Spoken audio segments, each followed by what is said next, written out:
Nous lisons 2 Chroniques, chapitre 30. Nous commençons au verset 1. Ézéchias envoya des messagers dans tout Israël et Juda, et il écrivit aussi des lettres à Éphraïm et à Manassé pour qu'ils vinssent à la maison de l'Éternel à Jérusalem célébrer la Pâque en l'honneur de l'Éternel, le Dieu d'Israël. Le roi, ses chefs et toute l'assemblée avaient tenu conseil à Jérusalem afin que la Pâque fût célébrée au second mois, car on ne pouvait la faire en son temps parce que les sacrificateurs ne s'étaient pas sanctifiés en assez grand nombre. Et Amen. Amen. On va continuer au fur et à mesure. Je voudrais qu'on comprenne ce que c'est que la Pâque d'avant et la Pâque d'aujourd'hui. Si nous pouvons prendre 1 Corinthiens 5, 7. Célébrer la Pâque, on la célèbre étant saint. Célébrer la Pâque, c'est marcher dans la sainteté. Un grand nombre de sacrificateurs du peuple ne s'étaient pas sanctifiés. Et alors, il appelait et il envoyait le messager d'avertir que tout le monde se sanctifie. Il est temps pour chacun de se sanctifier pour participer à la Pâque du Seigneur. Et je voudrais encore rappeler à notre bien-aimée Audrey, qui le Seigneur m'a donné, de l'a dit, qu'elle se lève, qu'elle comprend que ce n'est pas tout. Il y a tout un cheminement. La sanctification qui doit continuer. Tu continues à t'humilier jusqu'à ce que tu sens dans ton cœur que tu es prête. Pourquoi? Parce que la légèreté peut prendre ton cœur. Or, c'est le début du travail. Si Dieu a pu dire, va te marier, alors tu deviens encore t'humilier et faire la volonté pour voir la parole de Dieu s'accomplir. Sinon, vous allez dire qu'il y a des faux prophètes, mais alors que c'est vous qui êtes des faux enfants de Dieu. Amen. Oui, bien-aimé, 1 Corinthiens 5, 7. Nous lisons 1 Corinthiens chapitre 5, verset 7. Faites disparaître le vieux levain afin que vous soyez une pâte nouvelle. Le vieux levain, ce sont des anciennes habitudes. Or, nous le savons tous que l'apôtre Paul dit, ceux qui sont en Jésus-Christ, les choses anciennes sont passées et voici, toutes choses sont devenues nouvelles. Faites disparaître des anciennes habitudes qui ne louent et ne glorifient pas Dieu, pour pouvoir participer à la table du Seigneur.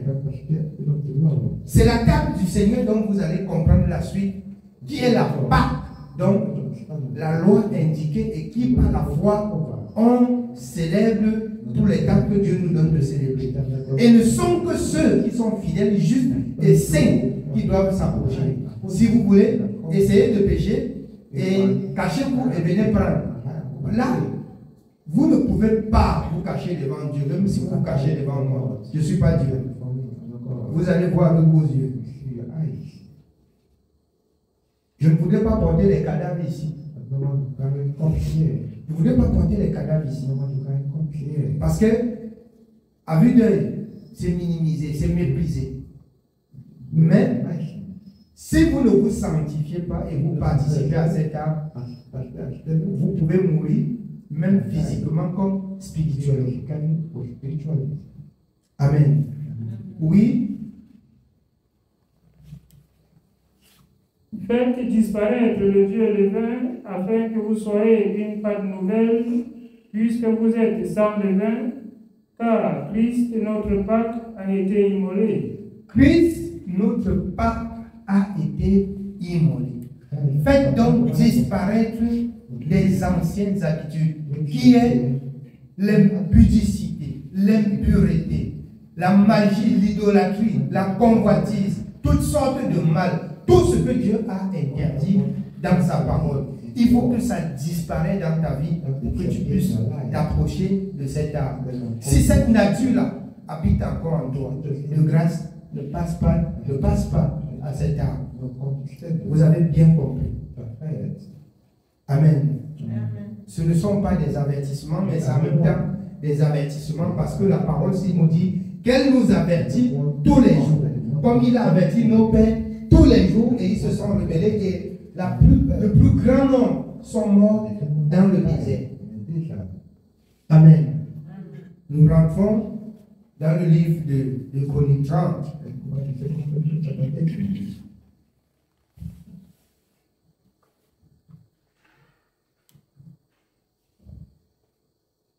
Nous continuons au verset 2. Nous sommes dans 2 Chroniques chapitre 30. Continuons au verset 2.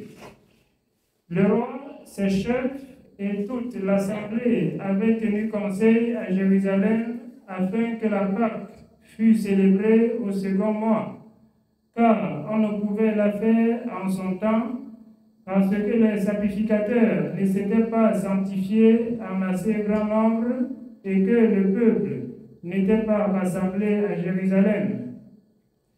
La chose ayant eu l'approbation du roi et de toute l'assemblée, ils décidèrent de faire une publication dans tout Israël, depuis Beersheba jusqu'à Dan, pour que l'on vînt à Jérusalem célébrer la Pâque en l'honneur de l'Éternel, le Dieu d'Israël, car elle n'était plus célébrée par la multitude comme il est écrit. Les coureurs allèrent avec les lettres du roi et de ses chefs dans tout Israël et Juda, et d'après l'ordre du roi, ils dirent: Enfants d'Israël, revenez à l'Éternel, le Dieu d'Abraham, d'Isaac et d'Israël, afin qu'il revienne à vous, reste échappé de la main des rois d'Assyrie. Ne soyez pas comme vos pères et comme vos frères qui ont péché contre l'Éternel, le Dieu de leurs pères, et qu'il a livré à la désolation comme vous le voyez. Amen. Revenons à l'Éternel. Revenons à l'Éternel et célébrons ensemble la Pâque. Or, le Seigneur a dit, toutes les fois que nous participons à cette Pâque, c'est annoncer sa mort jusqu'à ce qu'il revienne. Que chacun se sanctifie.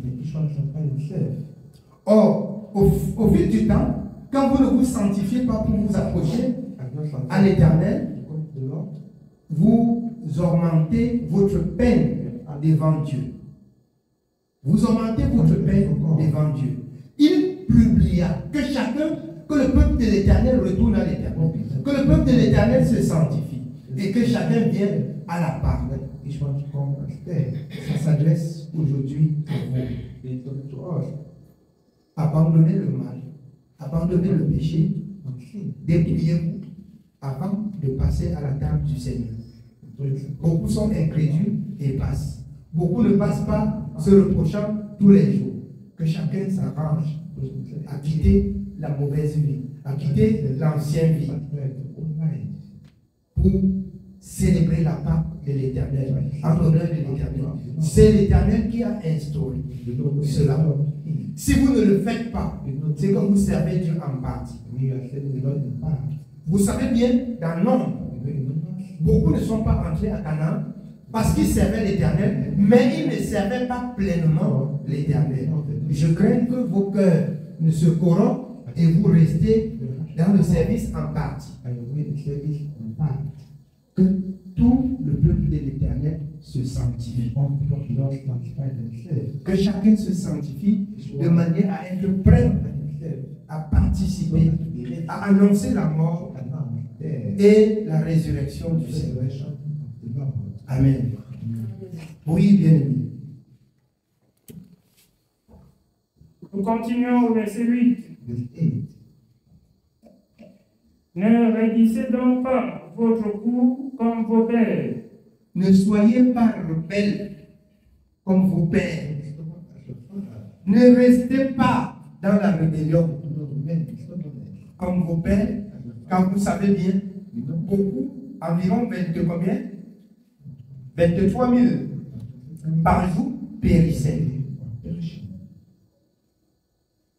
Et si au jour d'aujourd'hui vous avez entendu cet avertissement, c'est le temps pour nous de nous sanctifier, de nous dépouiller, de quitter l'ancienne vie pour la nouvelle vie qui est conforme à la parole de l'Éternel. Amen. Oui, bien aimé.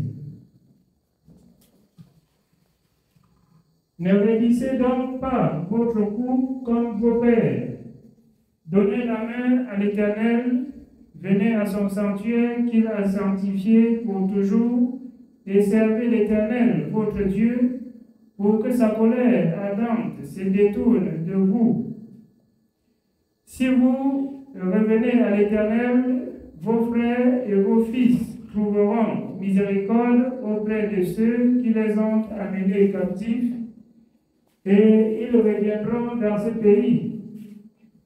Car l'Éternel, votre Dieu, est compatissant et miséricordieux, et il ne détournera pas sa face de vous si vous revenez à lui. Si vous vous sanctifiez, si vous quittez le mal, si vous demandez pardon, si vous vous humiliez, si cela vient de votre cœur, alors il est miséricordieux.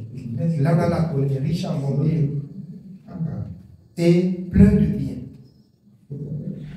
Si vous n'avez pas trouvé grâce aux yeux du Seigneur, c'est tout simplement parce que nous sommes ingrats, nous sommes rebelles, nous sommes incrédules, nous sommes injustes. Amen. Oui, bien-aimé.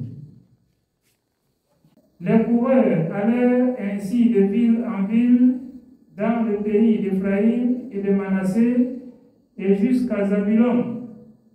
Mais on se riait d'eux. Mais on se riait et l'on se moquait d'eux. Cependant, quelques hommes d'Asser, de Manassé et de Zabulon s'humilièrent et vinrent à Jérusalem. Quelques-uns s'humiliaient, se rabaissaient et revenaient à l'Éternel. L'humilité précède la gloire. Que ceux-là qui se disent bien enfants de Dieu apprennent à s'humilier, à se rabaisser, à se coucher pour entendre Dieu parler, à disparaître même pour que Jésus règne, à trouver qu'on n'est rien pour que le nom de Dieu soit glorifié, que l'orgueil s'éloigne de nous, que l'humilité nous gagne, pour que nous trouvions grâce aux yeux de l'Éternel. Amen. Oui, bien. Dans Juda aussi, la main de Dieu se déploya pour leur donner un même cœur et leur faire exécuter l'ordre du roi et des chefs selon la parole de l'Éternel. Un peuple nombreux se réunit à Jérusalem pour célébrer la fête des pains sans levain au second mois. Ce fut une immense assemblée. Ils se levèrent et ils firent disparaître les autels sur lesquels on sacrifiait dans Jérusalem et tous ceux sur lesquels on offrait des parfums, et ils les jetèrent dans le torrent de Cédron. Amen. Ça, c'est la repentance.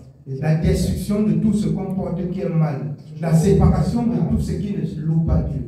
Ils se séparaient après avoir entendu cette parole. Toi aussi, tu dois te séparer de tout ce qui est mal, de tout ce qui t'empêche de servir Dieu honnêtement. Sinon, vous allez perdre la grâce de Dieu. Écoutez bien. Sinon, vous allez perdre la grâce de Dieu.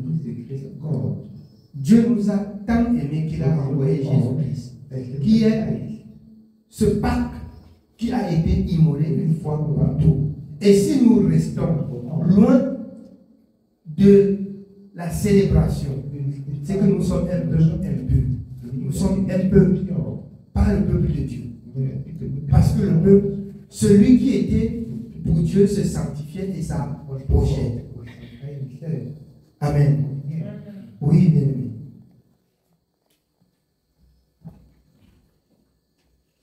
Ils immolèrent ensuite la Pâque le 14e jour du second mois. Les sacrificateurs et les Lévites, saisis de confusion, s'étaient sanctifiés et ils offrirent des holocaustes dans la maison de l'Éternel. Ils offrirent des holocaustes dans la maison de l'Éternel. Les holocaustes que nous avons à offrir aujourd'hui, c'est quoi? Romains 12 à partir du verset 1. Lisez pour nous 1 et 2, Romains 12. Allons-y rapidement.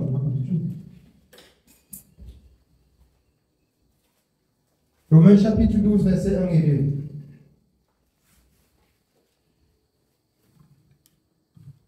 Romains chapitre 12, nous lisons le verset 1 et le verset 2. Écoutez bien les holocaustes qu'un saint doit offrir à l'Éternel. Je vous exhorte donc, frères, par la compassion de Dieu, à offrir vos corps comme un sacrifice vivant, saint, agréable à Dieu. Vos corps comme un sacrifice vivant, saint. C'est là le sacrifice que Dieu prend plaisir. Ce n'est plus des holocaustes. Car Christ, votre holocauste a été livré et immolé. Voilà la justice de Dieu. Voilà la justice de Dieu. Vous deviez vous conformer à cette parole. Gardez vos corps saints. Votre être tout entier dans la sainteté. C'est là l'holocauste de Dieu que Dieu agrée de vos mains. Amen. Oui, bien-aimé.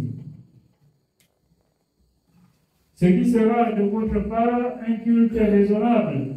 Ce qui sera de votre part un culte raisonnable. Nous retournons dans 2 Corinthiens. Amen.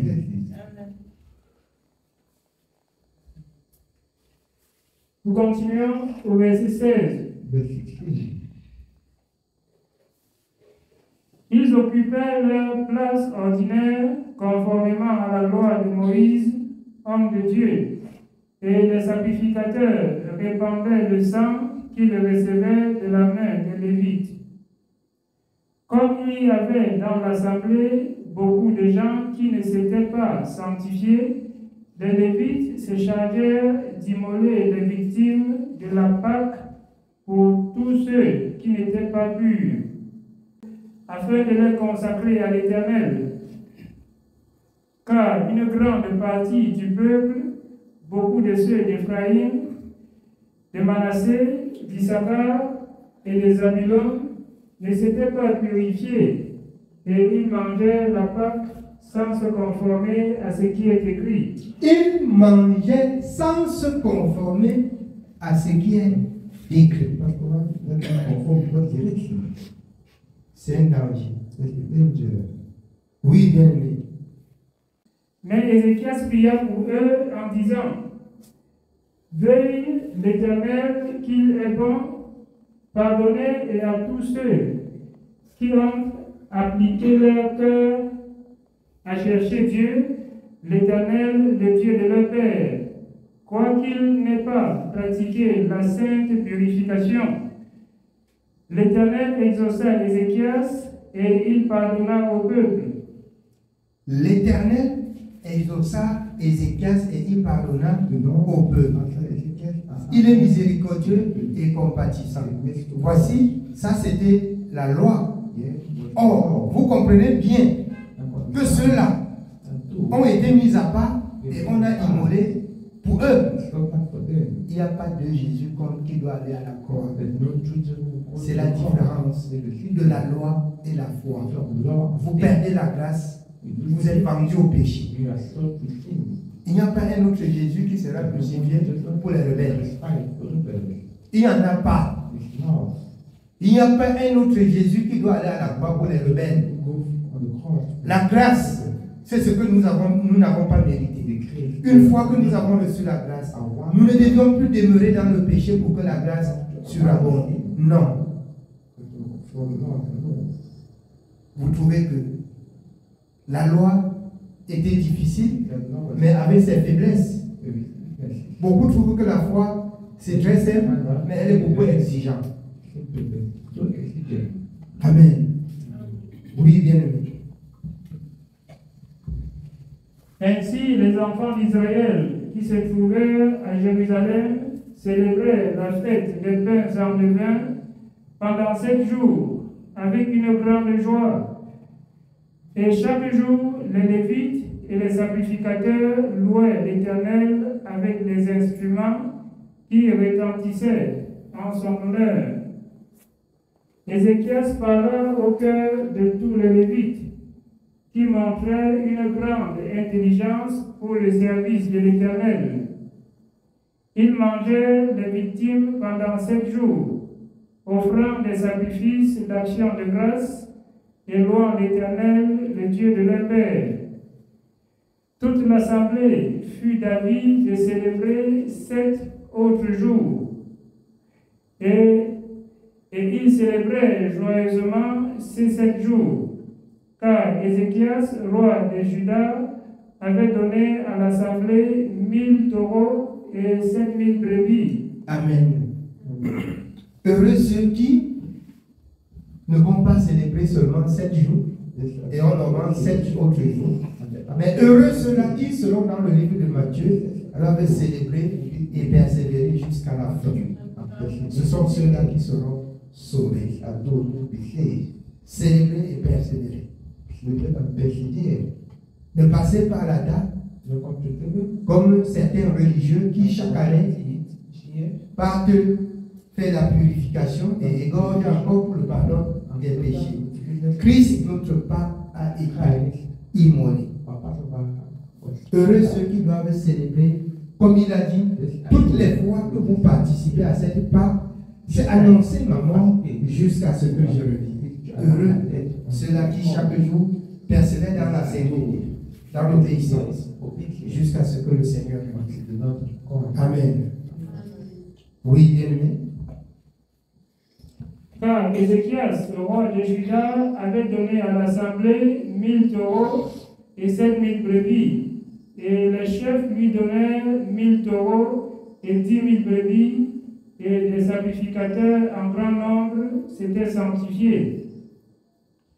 Toute l'assemblée de Juda et les sacrificateurs et les Lévites et tout le peuple venu d'Israël et les étrangers venus du pays d'Israël ou établis en Juda se livrèrent à la joie.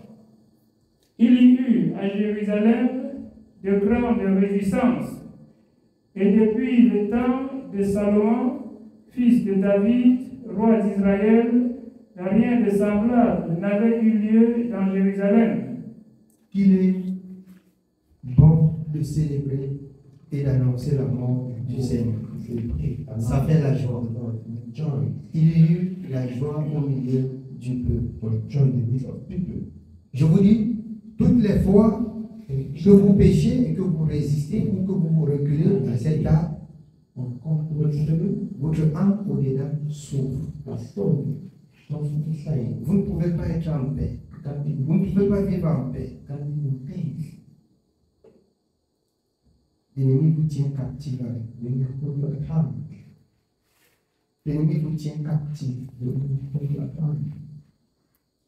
Que le Seigneur nous donne de nous sanctifier et de persévérer dans la sainteté.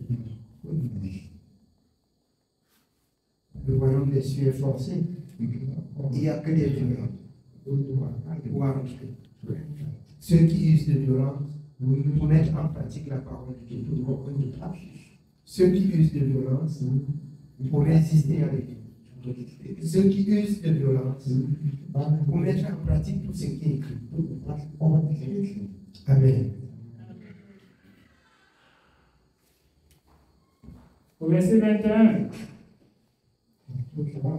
les sacrificateurs et les Lévites se levèrent et bénirent le peuple.